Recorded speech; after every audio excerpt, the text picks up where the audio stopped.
હવે હું જે કંઈ કહેવા જઈ રહ્યો છું તેમાંનું જે સારું હોય એ જ સાચું પડે એવી આપણે ભગવાનને પ્રાર્થના કરીએ।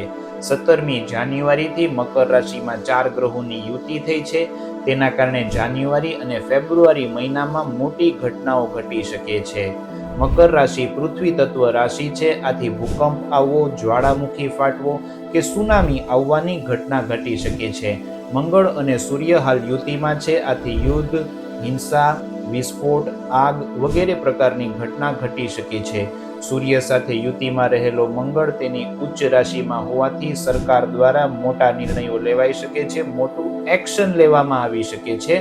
વિશ્વની સરકારો વચ્ચેનો સંઘર્ષ વધી શકે છે। આ પ્રકારની ઘટનાઓ વિશ્વમાં દક્ષિણ, પશ્ચિમ અને ઉત્તર દિશામાં ઘટી શકે છે। આશા રાખીએ કે કોઈ નેગેટિવ ઘટના ન ઘટે, અને જો કોઈ નેગેટિવ ઘટના ઘટે તો માનવ જાતિના કલ્યાણ માટે ઘટે, માનવ જાતિના બહેતર ભવિષ્ય માટે ઘટે।